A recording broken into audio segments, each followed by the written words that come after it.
Hey guys, welcome back to another episode of Inbox Insights. I have forgotten which episode number we are at, but Will, it's good to see you again. Thanks for having me again, Jordan. All good. I think we've got two things we want to talk about today. So the first being a question that I get asked, I'd say fairly regularly on sales calls, which is, typically a brand that's doing 50 to 100K monthly revenue. They ask about a loyalty program and whether they should have one. And by a loyalty program, I guess I mean some kind of app or platform where people are kind of, signing in. They're getting points for like referring friends or making purchases, and then they're kind of using that to incentivize repeat buying, sharing, spreading the word, all that kind of good stuff. So yeah, Will, I want to kind of hand that one over to you. What are your kind of thoughts on that? And what would you say if you were on a sales call and a brand's like, at that point, should we launch this? All right, so this is one of the, I suppose, not pet peeves, but like one of the things that makes this all really, really confusing for brand owners is the actual software and apps that you start with. Because what the apps are trying to do is they're trying to roll all of this stuff up into one. So you've got a referral sort of like functionality, you've got loyalty, and then you've also got subscription that might be in all three, and like trying to be like one app trying to be all three. And what I think happens with most brands is like, okay, we're paying for this app, so we should use all three. But there are three very, very different things. So if you're taking just loyalty, like that's perfectly fine, but see it separately from subscriptions and referrals. To be perfectly honest, I'm just going to sort of cross referrals off the list because, I mean, there's probably some instances where it works, but for the most part, like your customers aren't your best salespeople. They're not the people that are going to actually get you more customers regularly as like a channel that you should dedicate much time to.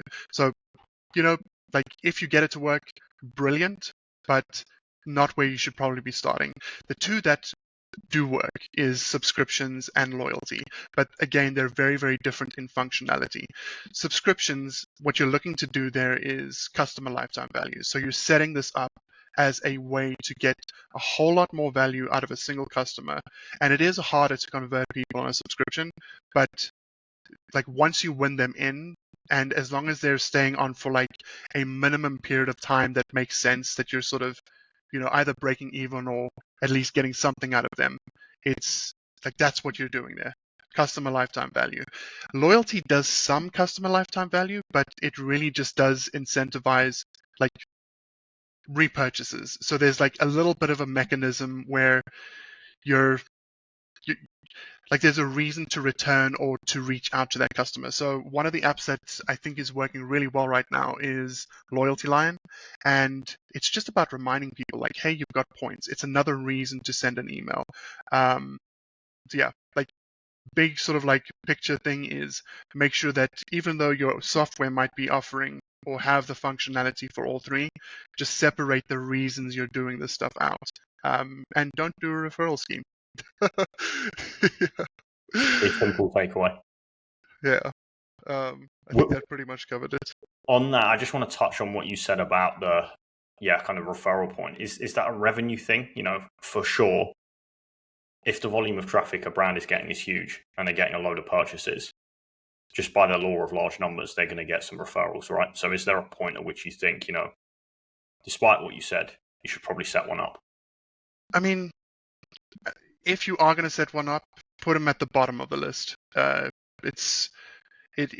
very rarely seen it work well, and especially if it's got something like, I mean, you think of the last product that you genuinely recommended to someone and then sent a code to. It's like, hey, I haven't spoken to you in like 2 years, grandma, but go buy some of these, you know, supplements or something. I don't know.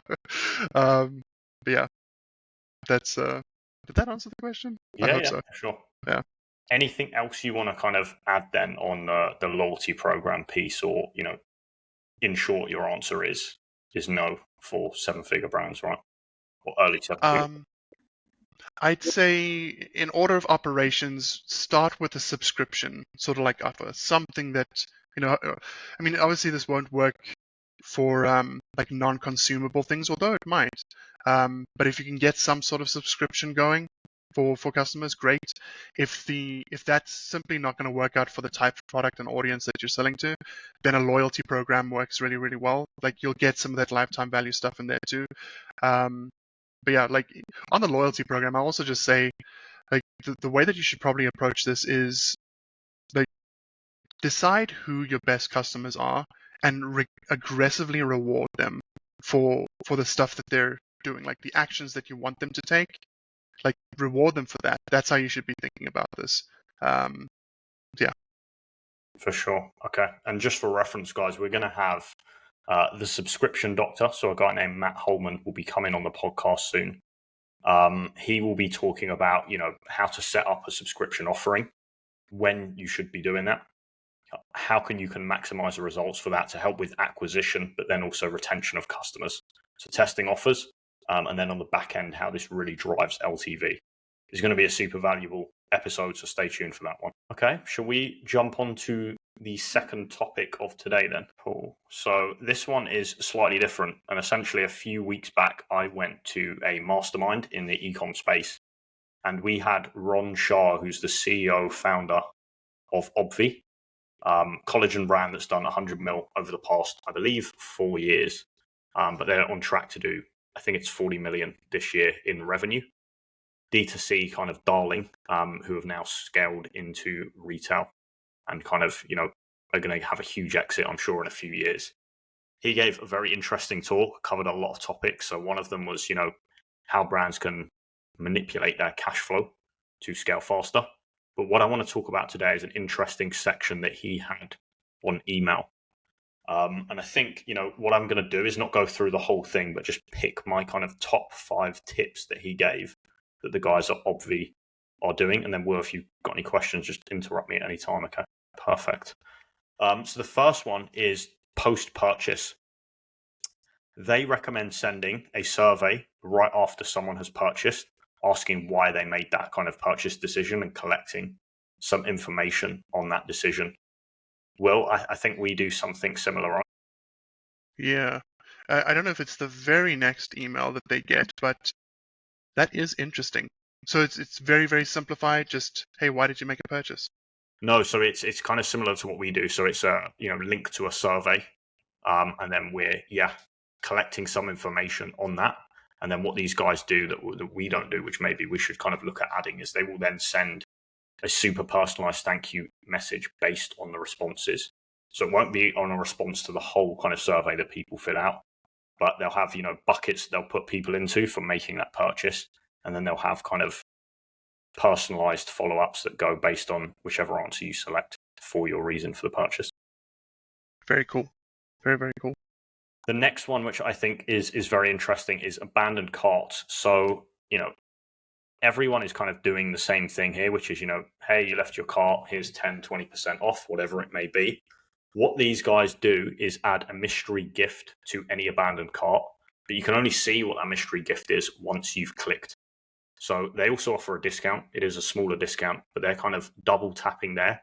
And again, offering the mystery gift to kind of get around banner blindness, I guess, to a certain extent, which people have to standard discounts in abandoned cart emails. Sounds like very much gamifying the, that is awesome as well. Hacking the system and getting around people's kind of hardwired responses to the standard email stuff, which everyone is doing.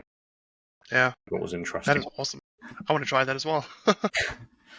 Okay. The next one then is interactive content in emails. So I think there's a couple of ways these guys do this, but essentially what we're trying to do here is, again, gamify getting the click or getting reply to an email.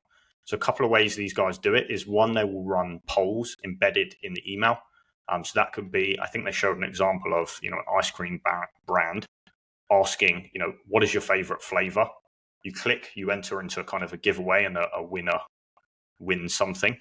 And then based on your answer, the brand now has that data on you and can hyper segment you for kind of future follow-ups.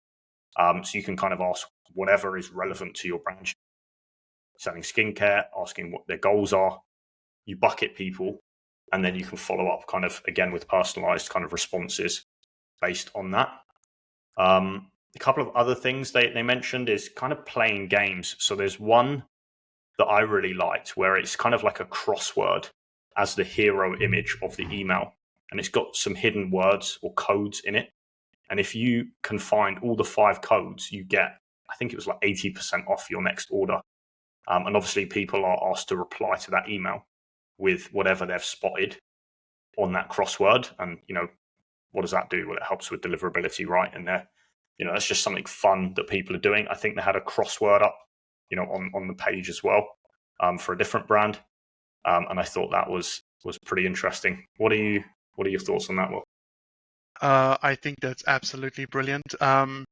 So one of the topics that I think we might bring up next week is there's a couple of new ways to do a pop-up in Klaviyo, and but very much gamifying it. But that is really, really clever. That's like, man, the person who came up with that must have had so much fun testing that. Yeah, also, I need to get a list of these things from you, Jordan, because then I'm going to start trying them as well. No, they're very good, right? And I think let's try and squeeze in 2 more. So the next one for the win back is, the standard is, hey guys, we've got new stuff, or we've got a discount for you, in that win back sequence for people that are inactive, to try and push people to come back to site. What they do is very different. So they send almost like an apology email. So they apologize, they have an embedded video from the founders in that, where they kind of tell the truth, keep it real that they're founders, they make mistakes, and they're looking for feedback. There's a discount mentioned right at the very end, but really they're asking you to kind of reply to the email or fill out a survey. So again, they're looking for engagement and kind of feedback here. But yeah, they're doing that as opposed to, we've got new stuff, come and check us out. What do you think to that? All of this sounds like they're taking a very pattern interrupt approach to like every single email that they have, which is it's brilliant. I really, really like that. I think we do some of that in the flows that we do already, but yeah, if you just take the entire approach, how do I get someone to just stop and look and sort of, yeah. And the personalization with the video and the email as well, that's incredible. That's really, really cool.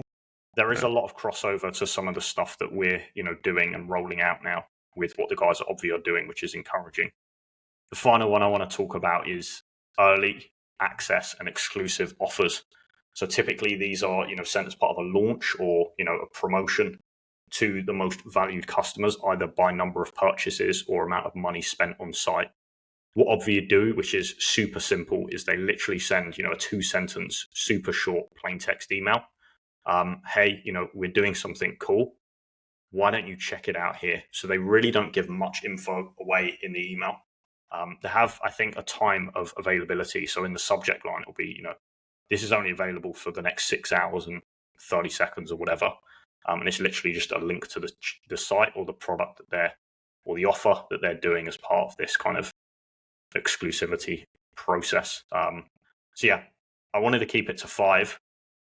That was the 5th in the line of, top tips from Obvi, which I thought was super interesting. Any final thoughts, Will, before we sign off? No, I just want to, particularly that 2-sentence email, plain text email. That sounds like a lot of fun to try as well. Always wanted to send something like that. It's massive pattern interrupt and such good deliverability as well. Yeah. I think that's the point of this kind of piece, right? Is pattern interrupt, do stuff that people aren't expecting, and don't just copy blindly what everyone else is doing, because it won't work as well, because it's watered down, right? Yeah, 100%. Cool. Well, all right. Will, thank you for joining me. Guys, thank you so much for tuning in. We will be back next week, or we may film one at the offsite this weekend, Will. We'll be back soon, right, with another episode. Awesome. Thanks, Jordan. Thanks, guys.